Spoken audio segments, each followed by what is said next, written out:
नमस्कार विद्यार्थ्यांनो, सहज शिक्षण यूट्यूब चॅनलवरती पुन्हा एकदा मनपूर्वक स्वागत। आज आपण इयत्ता 9वी विषय बघत आहोत भूगोल आणि त्यामधील 12वा धडा आहे आणि आपला हा शेवटचाच धडा आहे पर्यटन। तर विद्यार्थ्यांनो, याच्या आधीचे सुद्धा सर्व धड्यांचे स्वाध्याय हे ऑलरेडी आपल्या चॅनलवरती अपलोड केलेले आहेत। त्यासाठी वेगळी प्लेलिस्ट बनवली आहे इयत्ता 9वी भूगोल स्वाध्याय। तर या प्लेलिस्टमध्ये या आधीचे सर्व स्वाध्याय अवेलेबल आहेत, तुम्ही ते बघू शकता। आता जर तुम्ही चॅनलवरती नवीन असाल तर चॅनलला पटकन सबस्क्राइब करून घ्या। खाली जो बेल आयकॉन दिला आहे या बेल आयकॉनवरती बटन प्रेस करा। प्रश्न पहिला, पुढील विधानांवरून पर्यटनाचे प्रकार ओळखा।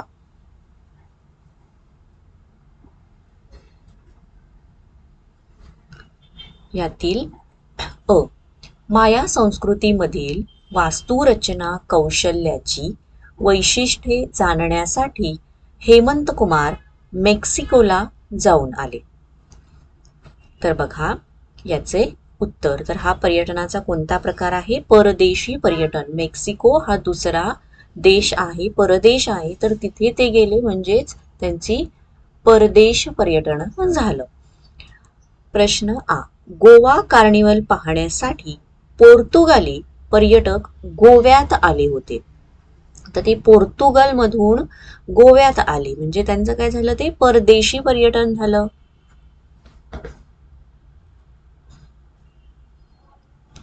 ई प्रश्न, नैसर्गिक चिकित्सा केंद्रात उपचारांसाठी जॉन व अमरला केरळात जावे लागले।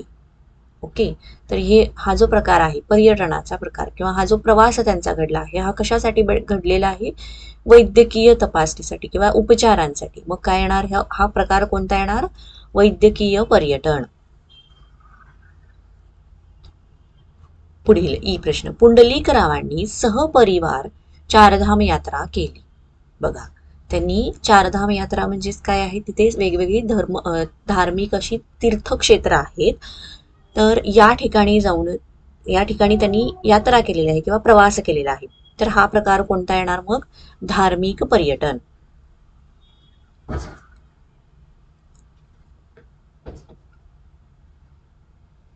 आता ओ प्रश्न, पुण्यातील रामेश्वरी आपल्या मैत्रिणींसह हुरडा पार्टी व शेतीविषयी माहिती मिळवण्यासाठी गावाला जाऊन आली।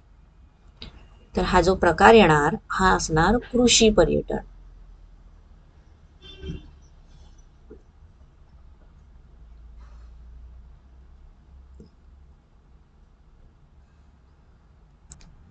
पुढे प्रश्न ओ, सय्यद कुटुंब अजमेर यात्रेसाठी गेले।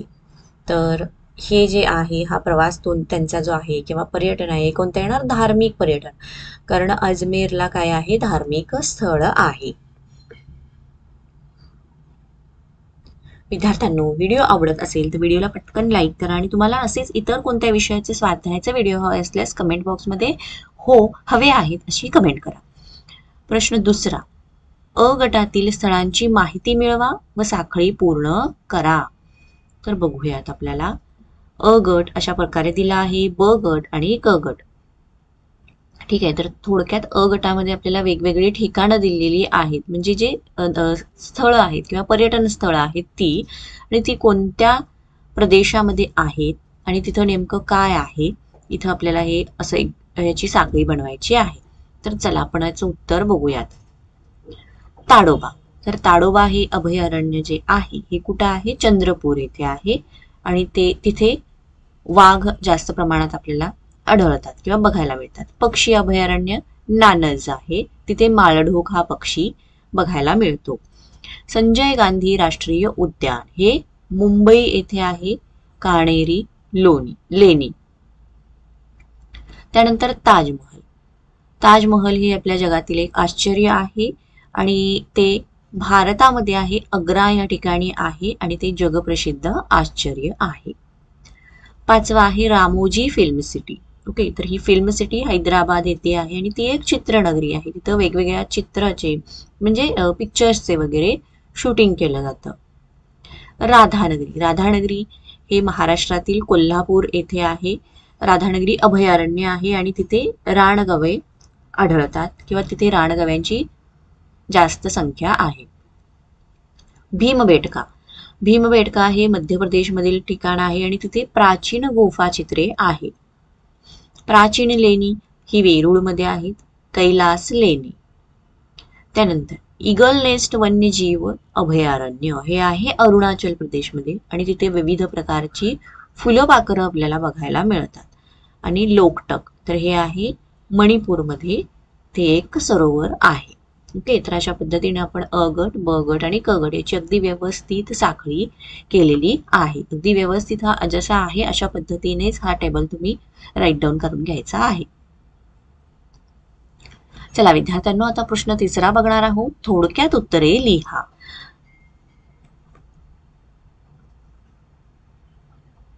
यातील अ, धार्मिक व सांस्कृतिक पर्यटनातील फरक सांगा.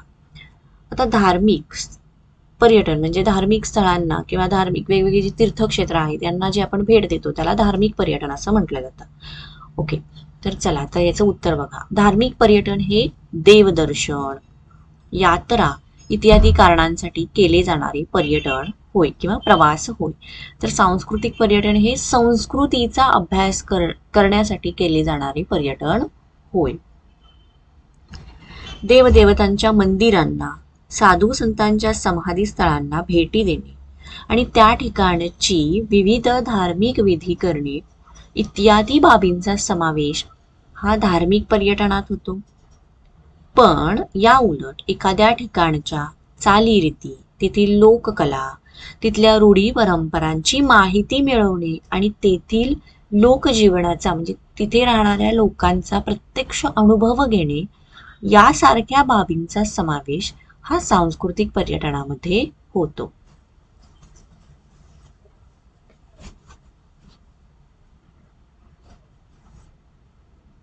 प्रश्न आ, पर्यटनाचे उद्देश कोणकोणते असतात.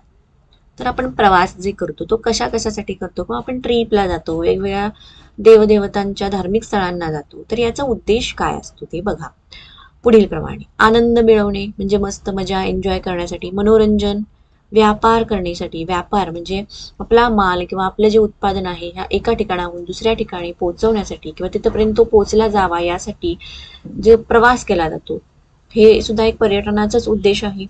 त्यानंतर निवास करणे, नोकरीनिमित्त या ठिकाणाहून त्या ठिकाणी ट्रान्सफर होते तेव्हा काय केलं जातं, तर या एका ठिकाणाहून दुसऱ्या ठिकाणी जावे लागते तर त्याला सुद्धा पर्यटन म्हणतात. वैद्यकीय सेवा प्राप्त करणे, जर खेडेगावातील काही लोक असतात ते जर त्यांच्या आजाराचा तिथं उपचार नीट होत नसेल तर ते शहराकडे जातात. मुंबई, मोठमोठे बेंगलोर या शहरांमध्ये ते वैद्यकीय सेवा प्राप्त करण्यासाठी पर्यटन करतात किंवा प्रवास करतात. धार्मिक कार्य करण्यासाठी वेगवेगळी जी तीर्थक्षेत्र आहेत या तीर्थक्षेत्रांवरती जाऊन पूजा करणे किंवा शांती करणे हे ज्या सगळ्या गोष्टी आहेत या हा सुद्धा एक पर्यटनाचाच उद्देश आहे. आणि ग्रामीण लोकसंस्कृतीचा अनुभव घेणे, तर काही शहरातले लोक किंवा काही परदेशातील लोक असे आहेत की जे ग्रामीण भागातील जे संस्कृती आहे, लोकजीवन आहे हे ते कसं राहतात किंवा त्यांचं लोकजीवन, त्यांची कला हे सगळं शिकण्याचा अनुभव घेण्यासाठी सुद्धा ते खेडेगावांपर्यंत राहतात किंवा तिथं ते प्रवास करतात. ओके, तर हे सगळे आहेत पर्यटनाचे उद्देश. ई प्रश्न, पर्यटनाचे पर्यावरणात्मक परिणाम सांगा. ओके, तर यामधला पॉइंट पहिला, काही पर्यटकांकडून पर्यटन करत असताना पर्यावरणास हानी पोहोचू शकते, पर्यावरणाचा ऱ्हास होऊ शकतो. तर काही पर्यटक असे असतात किंवा काही प्रवासी असे असतात की समजा एखाद्या पर्यटनाच्या ठिकाणी चांगली खूप अशी सुंदर रंगीबिरंगी फुलं आहेत तर ती त्या झाडाची पानं तोडणे, फुलं तोडणे किंवा प्लॅस्टिकच्या आता गड किल्ल्यांवरती वगैरे जर तुम्ही गेलात तर तिथे जे काही बुरुज आहेत किंवा किल्ल्यांच्या ज्या काही भिंती आहेत त्याच्यावरती मोठमोठी आपली नावं लिहिणे किंवा काहीतरी वेगळे शब्द लिहिणे, तिथे कचरा फेकणे, असं काहीतरी विचित्र वागल्यामुळे काय होतं, पर्यावरणास हानी पोहोचते, पर्यावरणाचा ऱ्हास होतो. किंवा ते जे काही तिथे किल्ले आहेत, त्या काही वास्तू आहेत, ह्या वास्तूंना सुद्धा वास्तू त्या खराब होतात म्हणण्यापेक्षा तिथे तुम्ही जर काही पेंट केलात किंवा स्वतःचं नाव लिहायला गेलात तर ते खराब दिसतं. ओके, तर हा एक परिणाम त्याचा होतो. पर्यटकांनी पर्यटन स्थळी कचरा फेकल्याने त्या ठिकाणचं प्रदूषण होतं. त्यानंतर पर्यावरण स्नेही पर्यटनाचा अवलंब केल्यास पर्यावरणास कोणतीही हानी पोहोचणार नाही. ओके, म्हणजे आपण एन्व्हायरमेंटली विचार करायचा आणि मग प्रवास करायचा. जिथे कुठे आपल्याला जायचं आहे तिथे तिथल्या एन्व्हायरमेंटचा विचार करायचा, कचरा फेकायचा नाही किंवा तिथं कोणत्याही प्रकारचं वेगळं प्रदूषण होणार नाही आपल्यामुळे. तिथल्या जे काही, समजा तुम्ही एखाद्या गार्डनमध्ये गेला असाल, जंगलमध्ये गेला असाल, तर तिथल्या गार्डनमधली फुलं तोडणे, पानं तोडणे हे असं अजिबात वागायचं नाही. पर्यावरण स्नेही पर्यटन केल्यास ध्वनी प्रदूषण टाळले जाते. त्यानंतर जंगलातील वृक्ष व वन्य पशुपक्षी यांची दक्षता घेतली जाते व पर्यटन स्थळे व तेथील पर्यावरण स्वच्छ व नीटनेटके राहते. पर्यावरणपूरक संकल्पनेमुळे पर्यावरणाची योग्य ती काळजी घेऊन पर्यटन स्थळांचा विकास केला जातो.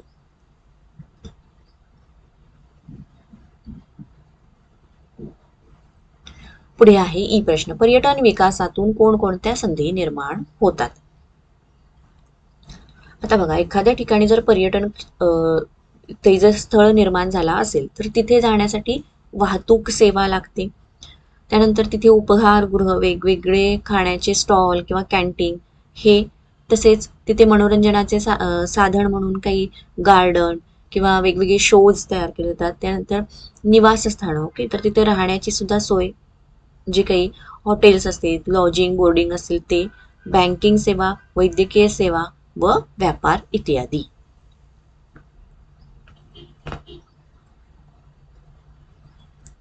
त्यानंतर पर्यटन ठिकाणी येणाऱ्या समस्यांवरती उपाय.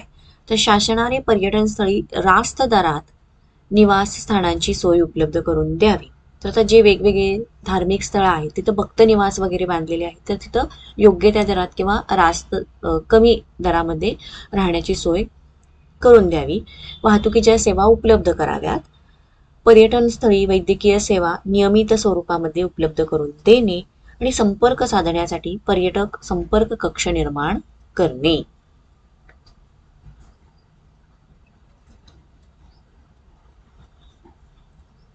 पुढे आहे उप्रश्न. आपल्या जिल्ह्यात कोणकोणती पर्यटन स्थळे विकसित करता येतील ते सकारण सांगा. तर बघा, इथे मी याचं उत्तर दिलं आहे. आपल्या जिल्ह्यातील, तुम्ही ज्या जिल्ह्यात आहात त्या जिल्ह्यामध्ये तुमच्या जवळपासच्या भागामध्ये जी पर्यटन स्थळं आहेत, जे असे वाटतं की तुम्हाला ती विकसित व्हावीत किंवा विकसित करता येतील, ती तुम्ही इथं मेन्शन केला तरी चालेल. तर आपल्या जिल्ह्यातील पुढील पर्यटन स्थळे विकसित करता येतील: गणपतीपुळे, आरेवारे, जयगड, प्राचीन कोकण, भाटे बीच आणि कुणकेश्वर. तर मला वाटतं की माझ्या जवळपासच्या भागामध्ये ही जी पर्यटन स्थळं आहेत ही अजून विकसित केली पाहिजेत. आपल्या जिल्ह्यातील पर्यटन स्थळे विकसित करता येण्यामागची कारणं. तर बघा, एक तर गणपतीपुळे येथे गणपतीचे मंदिर आणि सुंदर असा समुद्रकिनारा आहे, हे एक धार्मिक पर्यटन आहे. आरेवारे आणि भाटे बीच येथे मोठा समुद्रकिनारा आणि आजूबाजूला मनमोहक निसर्ग संपन्नता लाभलेला परिसर आहे. त्यानंतर जयगड येथे ऐतिहासिक किल्ला आणि जय विनायक मंदिर आहे आणि कुणकेश्वर हे देखील धार्मिक पर्यटन स्थळ आहे.